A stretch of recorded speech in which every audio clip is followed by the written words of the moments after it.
5 o'clock in the morning. 2 times a month I work out of town in Levelland, which is 2 hours away from my house, so I have to get up at 4:30, leave the house by 5, get there by 7. So I thought I'd make a video to show you what a day in the life of a doctor is like. Most people are asleep at 5 a.m. That's what should happen. I like working at the hospital, but this part of it really sucks. Well, I made it safe to the hospital, and I'd like to give you a little tour.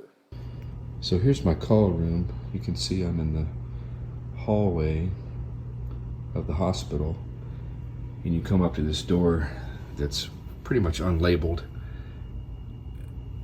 Versed is actually a drug, so the sign says Versed instead, and you have occupied, and you can flip it to unoccupied. So the only semblance that this would be my room is that it says occupied. So you come in. I share this room with other doctors. They, when I'm off shift, they use the room. But you come in, and you can see it's a regular hospital room, but it's been modified. It's got a full-size bed. Sorry about the mess. It's got a sink, bathroom. It's got a little chest of drawers over there. I brought the microwave and the refrigerator, fan. I got the treadmill because we get stuck here. I work 72-hour shifts, so I'd go stir crazy if I didn't have some physical activity. I bought some weights. I have those. I've got a DVD player and an Amazon box. And I got a big screen TV because they just had this little bitty TV up on the wall that I couldn't even see. So, and when I come, I bring a suitcase with clothes, and then I have an ice chest. I drink Powerade Zero all the time, so I have my Powerade Zero, some food that I put in the refrigerator, and let me show you this. I got my little hot plate. Check it out. I got a burner. I plug it in over there, put it on the rolly stand, and I can make me some gourmet meals. I actually have some wafer thin steak in the refrigerator to make a steak sandwich. I can make I'm a mean dorm room cooker. I can cook stuff like crazy on a one burner grill. So just wanted to show you my room. Sorry it's a mess, but this is life in the ER. I'm about to turn in. I'm beat. It's 2 o'clock in the morning. I've been up since 4:30. This morning I got to lay down for about an hour after I got here, which is great. But sometimes I have to hit it hard, and patients are already here. ER work is hit or miss. Sometimes you get a break of an hour or 2 hours. There's no patients, and sometimes they just keep flooding in. This is a smaller ER. It's in a rural setting. There's 7 beds. We've had times where we have 13, 14 patients, waiting room full, ambulances coming in. It can be crazy. COVID really put a damper on things because we couldn't transfer people out. There were no beds. So all our normal referral centers were full. So the patients actually had to stay here. So there were times that I had people with heart attack or GI bleed sitting in the ER, and I had to treat them the best I could without specialty services. At this hospital, we have one surgeon who's out of town most times that I work on the weekends. And we don't have a GI, we don't have cardiology, we don't have nephrology. So basically, most of the time, it's just me, one doctor in the hospital, and I have to take care of everything that comes in the door.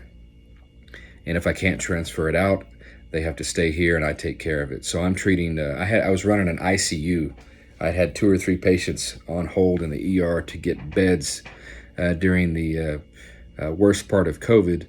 And a couple of them stayed here for 2 or 3 days awaiting transfer, which is crazy. Today wasn't so bad. Today we had a lot of viral upper respiratory infections, a couple of pneumonias, that kind of thing. 2 of the most exciting cases were, one was a ventral hernia. Hernia is a hole in the abdominal wall. So this lady had surgery previously, and she developed a hole in her abdominal wall. Well, she told me she had the hernia for 15 years. So what happens over that time is that it gets larger. The hole was about 6 centimeters, which is a little smaller than my fist, but the contents of the abdomen mushroom out. It includes sometimes the small bowel, sometimes the colon, sometimes the fat. We all have fat that overlies the intestines. It mushrooms out and creates this large mushroom of a hernia coming out the hole. So the hole is actually small and the hernia bulges out around it like a mushroom, and you can't get it to go back in. And at some point it gets twisted off or stuck and it has to be operated on. So this lady woke up this morning with severe abdominal pain. The CT showed that she had small bowel in the hernia, and the bowel was starting to get dilated. It's like on the cartoons when they step on the water hose and the part before the water builds up, it starts getting bigger, bigger, bigger. That's what's going on with the intestine. So I had to transfer the lady out where there was a surgeon. Well, our normal referral center was full, so I had to send her about 210 miles away to another hospital that actually had a bed. She was frustrated. The doctor that accepted was frustrated. She was here for 5.5 hours waiting for a bed, and I just wanted to get her taken care of. So I told the guy, I was like, look, dude, I don't know what to tell you. I just need this lady taken care of. And he finally was nice enough and said, okay, we'll send her my way. So this is the hernia patient I was talking about. So this is the musculature of the abdominal wall here.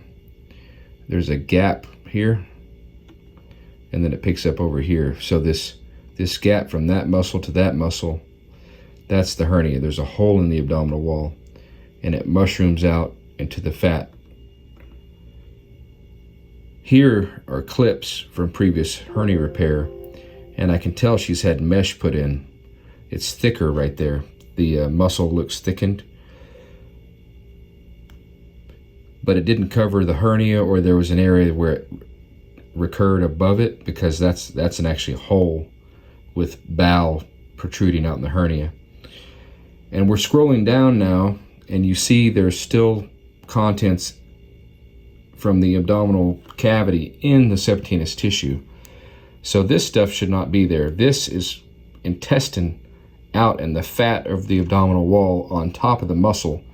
It's not supposed to be there. So it's basically drooping down.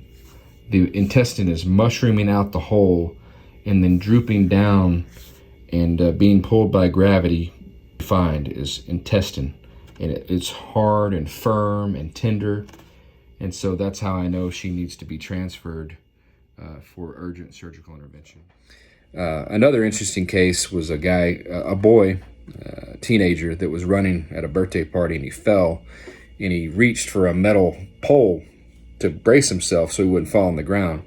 Well, what he didn't know was the side of the pole was sharp. So as he grabbed it, it sliced his hand open.